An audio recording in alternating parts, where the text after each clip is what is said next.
Hello, I'm Roel Simons. I'm a filmmaker here in Holland, and I work in neighborhoods for the last 10 years, working with citizens, enabling them to make films about their neighborhoods, making connections to their real life, to each other, in order to generate action and community to also solve their own problems a bit more. And what I really like about all your presentations is the connection between the, well, let's say civil action versus the data and the infrastructure and the mobility of things. I'm coming from the completely different direction. I started before internet technology, mobile devices and everything. So I'm really looking for the connection. So I would really like to know from you where your starting point was with the technology, with the stories, with the intellectual. Where is it that it all started for you to? I mean, from you I can get it as the problem, the need, but maybe even with the tools. Well, in our case, it was pretty simple. Someone asked a question, and the answer was we didn't have a clue. We didn't have an opinion. We didn't know. And suddenly it became embarrassing that as a local resident you didn't have an opinion, and if we should have one, what should it be and what should it be based on? And so really the grassroots mapping process stemmed out of the fact that we were trying to formulate a process by which we could have opinions about things and to have some ingredients that would spark those ideas. In my case, for example, we were doing cartographies of invisible actors within cities before, but I didn't have the technology. I didn't know programming mostly in order to engage with large data sets. So everything needed to be like we were mostly finding ways of generating our own data in a much more, let's say, do-it-yourself and basic way. Much more basic than theirs, of course. But then, through a workshop in Media Prado in Visualizar in Madrid, I found out that there was a possibility of being able to start learning about programming and then learning the tools that would allow me to engage larger data sets. But first there was the intuition that there's something up there that it sounds a little bit mystic, but it's not. It's just about there's a materiality up there that we don't know anything about, and it started from there mostly. Yeah, I can relate to that.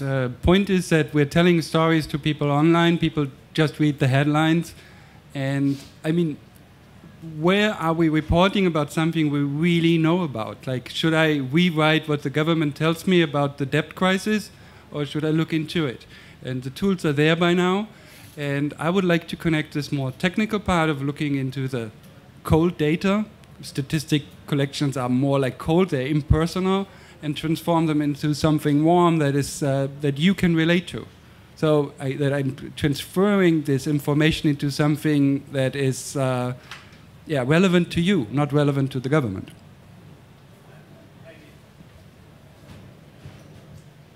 And maybe the other way around too. The thought comes, I just got an assignment in Almere, a city close to Amsterdam, where I'm invited to work with the citizens around, let's say, a city desert that's supposed to become a park, to develop this park together with the people that surround it. And there is one big problem with this park, and that there's something problematic with the water there. So it's not distributed like this, but it's going like this. I think there's a great opportunity to find out, together with the people around it, how to solve that problem, not necessarily putting an engineer company to it and having all kind of, but all these kind of processes that you are describing, I'm used to do that bottom-up, individual by individual. So it takes me a lot of time to find these people. So I'm trying to look for technology that kind of generates more of these solutions for problems, ideas, and be able to represent that back to the community. And I found a lot of clues in your presentation, so I'm very happy to sit here. Yes, so please talk more. We have other questions? I have one comment. Yeah. Comments?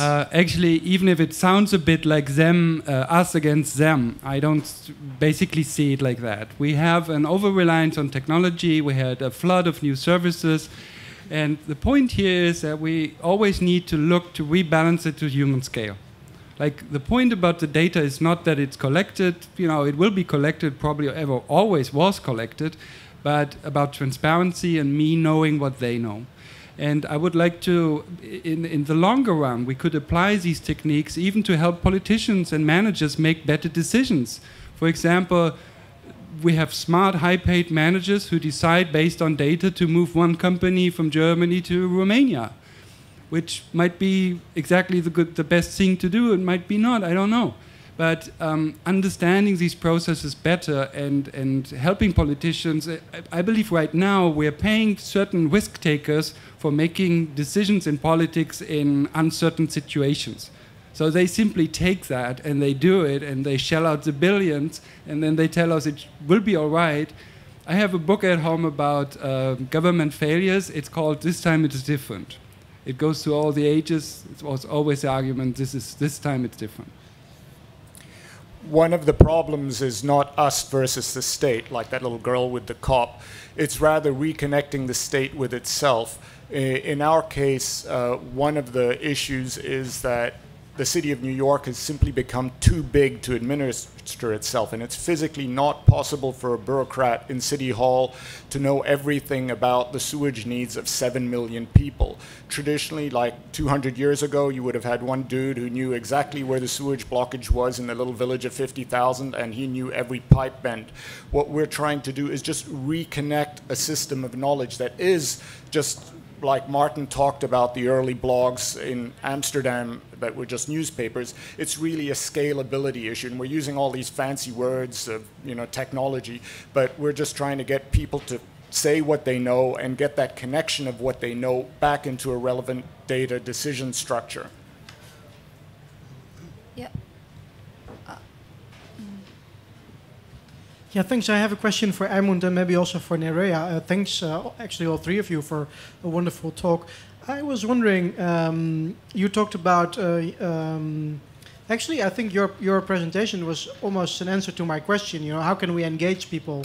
And I think it was a beautiful example of how, you use the technology to engage people around an issue and, help the community move forward. My question is actually an organizational one. I was just wondering, the way that you use the technology, is it that now because you have the technology you are able to engage people who actually already had that engagement, but you use it to better organize yourselves? Or do you also see opportunities to engage new people who wouldn't maybe be aware of the issues that you're addressing? So is it mainly a tool to organize people who are already engaged, or does it involve new people as well? There are two answers to that. One, that it is absolutely a technological revolution. 5 years ago, you would have not been able to have a digital camera that was cheap enough to fly up. It was a precious thing. Now you can buy them for $50 off the internet and take the same image quality the CIA used to take 10 years ago. So absolutely there's a technological revolution where we can suddenly move large amounts of high quality data around as citizens, and we're taking advantage of that. In terms of the answer of mobilizing people, some of it has happened just because of the cycle of the cities. We're a defunct industrial zone that people are being attracted to because it's cheap to live there, and there's sort of a natural organic social process that's kicking in with bright, intelligent people wanting to come there. And so if we know that, we try to make it attractive by creating activities that will make teenagers want to come there. We say, yeah, this is a disgusting place. As a matter of fact, we advertise it as the most disgusting place in the city because we have a competition with the Newton Canal that's trying to be a more disgusting Superfund site than we are. And so now we have a war going on to say, hey, no, we're the worst place. Please come visit us first. Because so we're trying to use fun tools to make it attractive to the generations that want to be where we are. Does it also allow you to reach new audiences? Yes, because what's happening is suddenly, because we have a high-resolution aerial with overlays, the bureaucrats that ignored us will suddenly look at it seriously because we have a real issue. There is really a possibility of using freshwater streams to help with the water quality.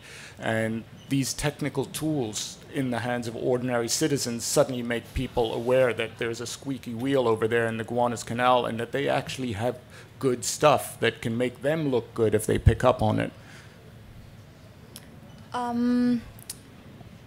For us, engagement is very difficult because the topic is so abstract and doesn't relate physically to any of our habits unless people are sensitive to any of the contaminants but the sensing bodies are relatively small in scale. So for example, the capacity of local problems to engage people that are within the community doesn't happen at all within air quality interests, for example. So the only people who get interested in a way is people who somehow have a general interest in climate change, ecology, whatever, and to participate actively within the project are mostly technical geeks, because of all these machinery, etc. But also we had, in Budapest, for example, we had sociologists and art historians. So there's people who just, but these people also relate to the communicative aspect of visualization. So how can you produce that relationship between something really abstract and something that can, but when people engage is when they see the visualization. And then people start being aware that something is going on there that they couldn't imagine at all. And they start putting it a face somehow. And that's why I like to call them actors, because it's as if you would assign a certain face to something and then you recognize it. And then that has been very interesting because when people see it once, then they have a different perspective on air quality and they start being aware of it in a way. But engaging in the project physically, it's really difficult because it's there, but you don't know. And also the actions that you can take in order to reduce it are not so evident and not so... You can never see a reaction upon your actions, and that makes it hard at the same time, yeah. This engaging the public is an issue we've been grappling with as well, and one of my friends who works with Public Lab has started a project called Don't Flush Me, and basically he's put in real-time sewage overflow sensors in the New York City sewer pipes and has the overflow plugged into a website. And the theory is, and it's very similar to Narina's, is that if people know they're doing something bad, they'll stop. And the problem is I don't think they do. Most people are selfish slobs. I hate to put it that way, but this is where the issue of engagement comes in. How do you get people to change what's really destructive behavior? Because we're ultimately the ones responsible for it. We're all carrying toxic waste on our body and our iPods. We know it's going to become e-waste, but none of you are going to stop using iPhones. And the question is, how do we get people to live in a more sustainable way? And one of the solutions that we're experimenting with is to make it fun and cool to do so. And I think Narina's show of the visual digital maps was one of these sort of key ingredients, that it has to be appealing and hip and fun to get people to change their behavior. That's just a general thought.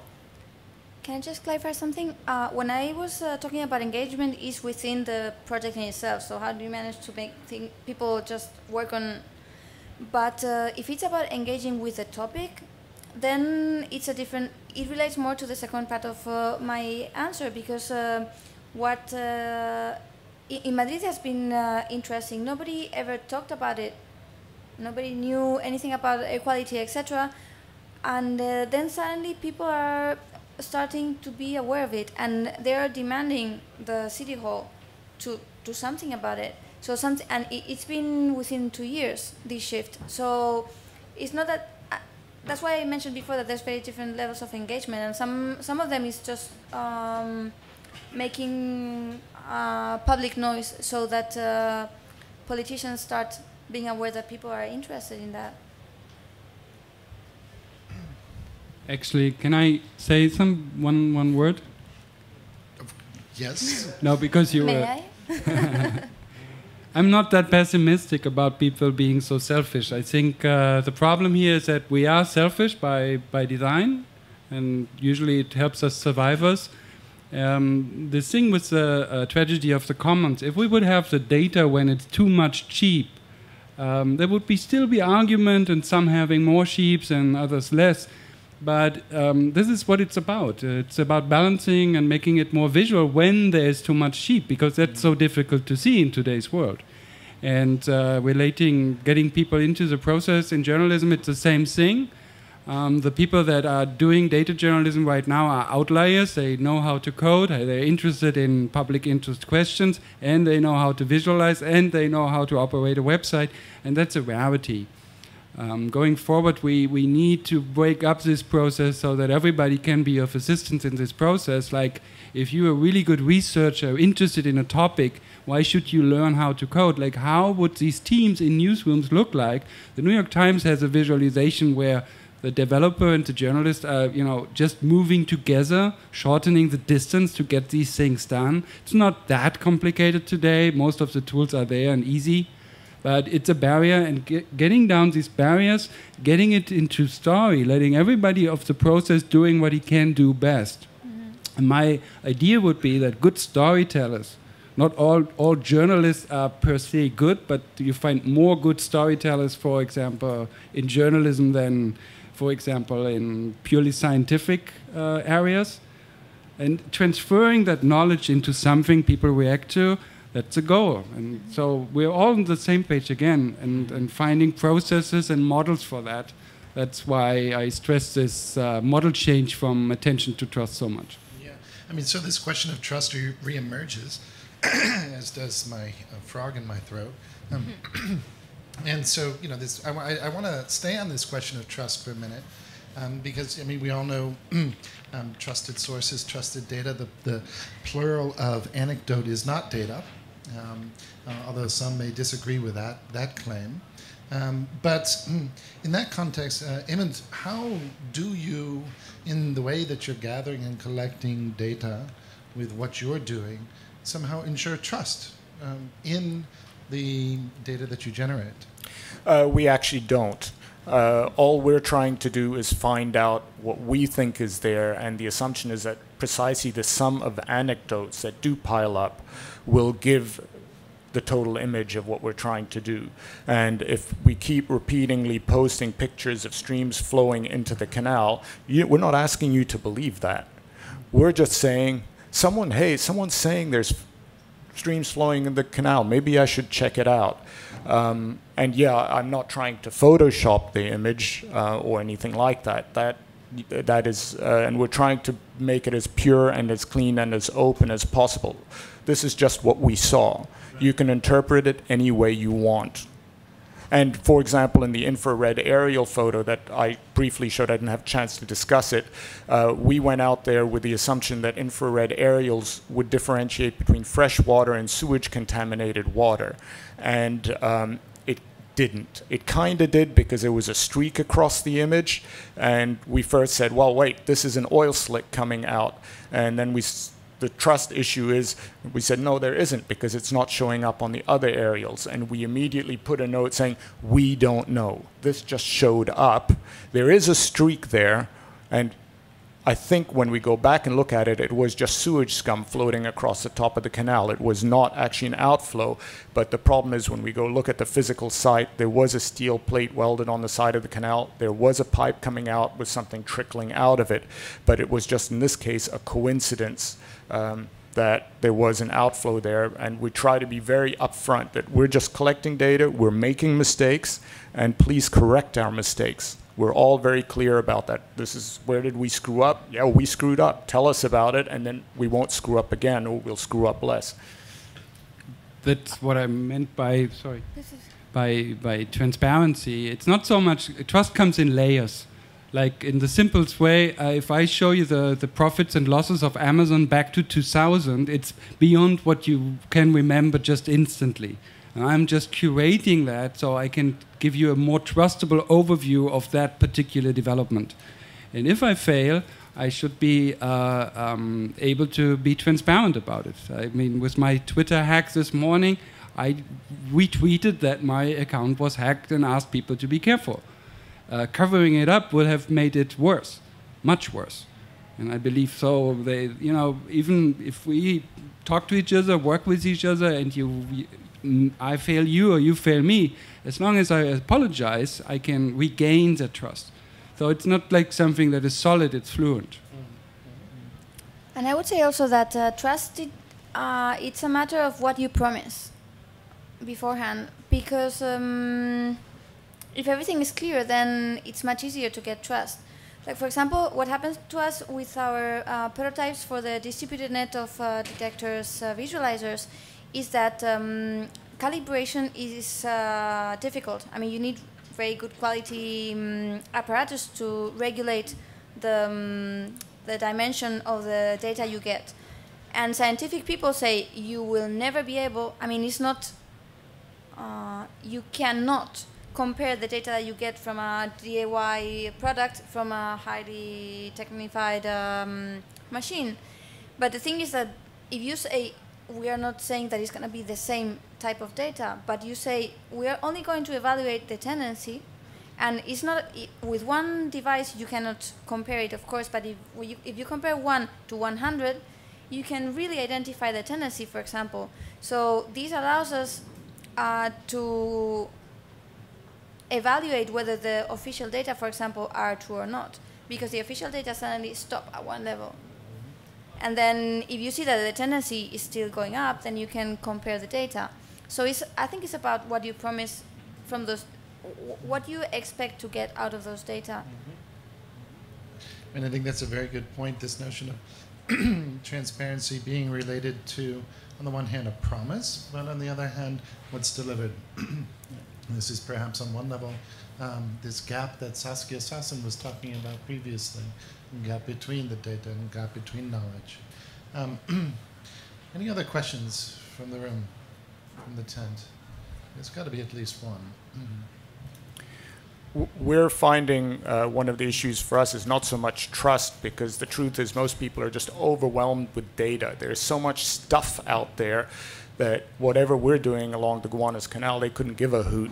And yeah, it doesn't matter. So it's not even that they trust us. There's talk shows that we're competing with. So one of the issues with our data is it should not only be trustworthy, it should also be interesting and exciting. And that's one of the debates of how do you make data interesting and exciting so it has impact without distorting its essential essence.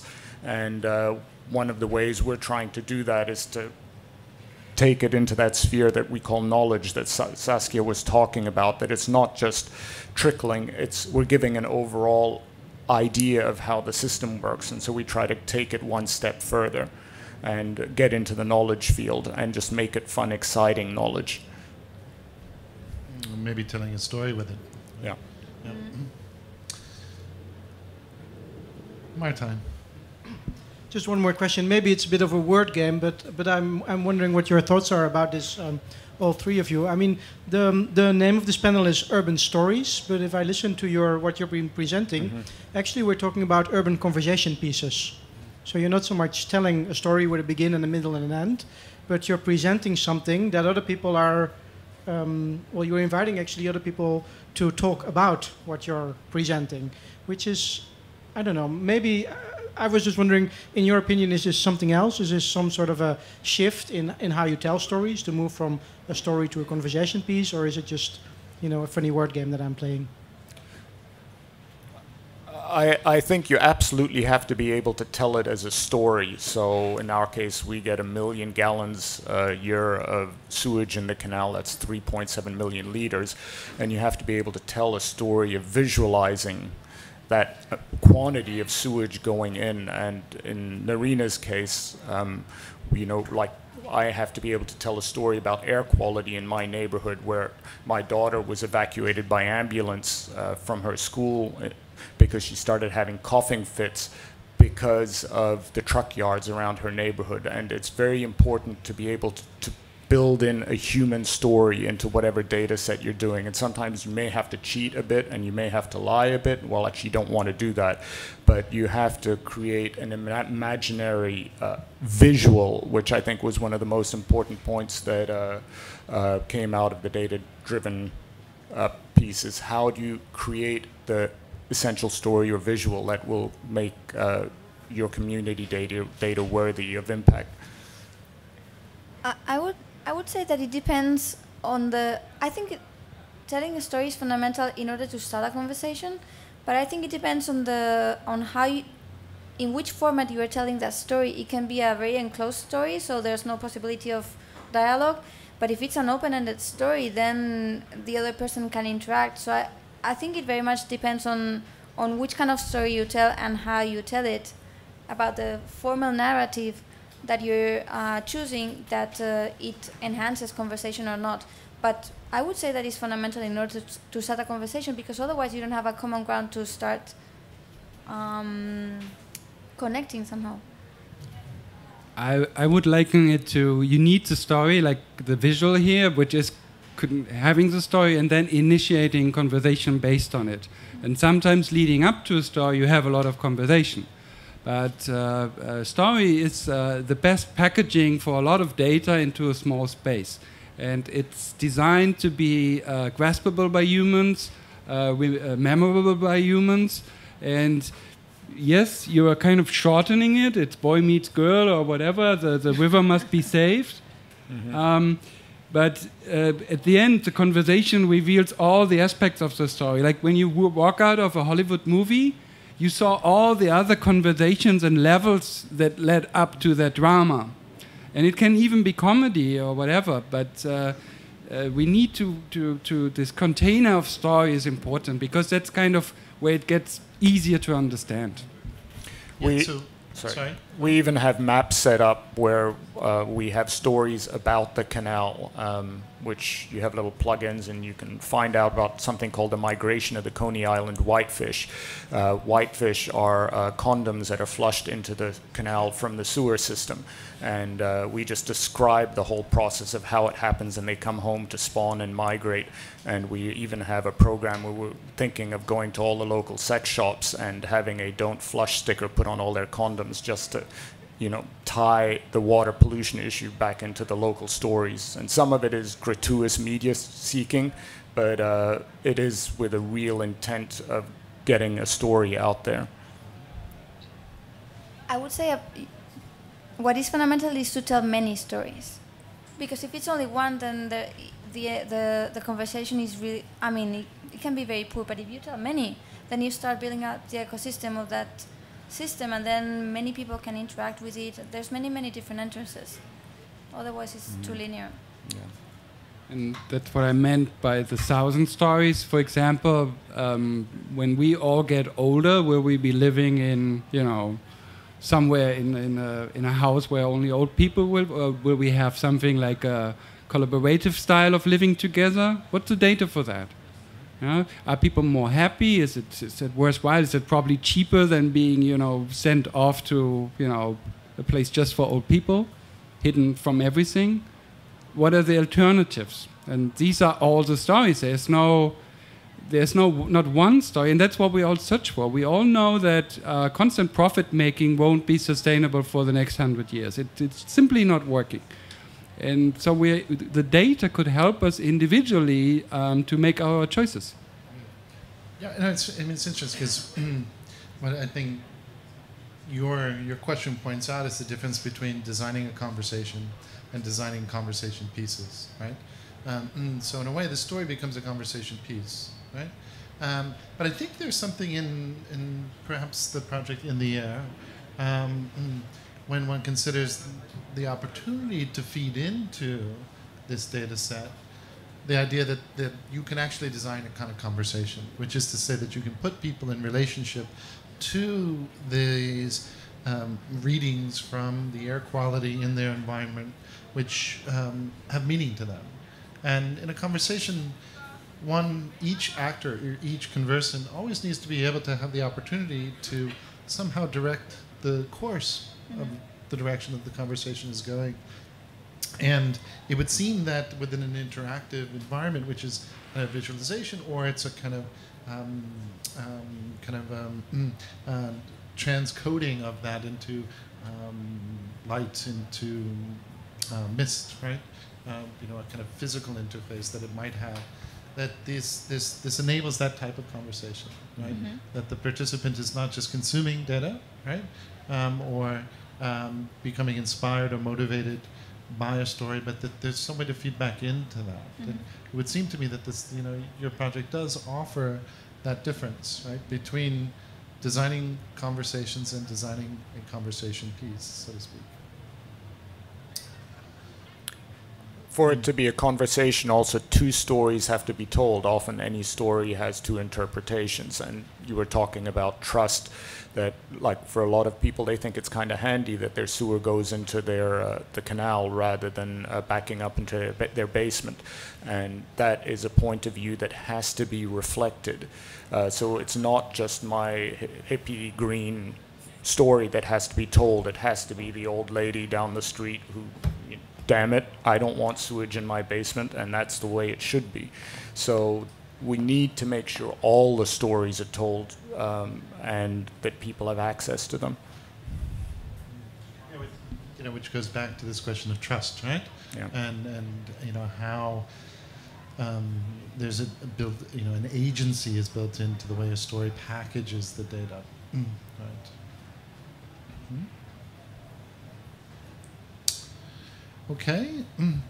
Well, we have a little bit of time, but maybe what we should do is, it seems like as time is going on in the afternoon and sort of bodies are processing our lunch and our blood sugar levels are dropping again, maybe we're a small enough group where we can maybe grab a coffee or something to drink out on the platform and maybe carry on the conversations just more informally.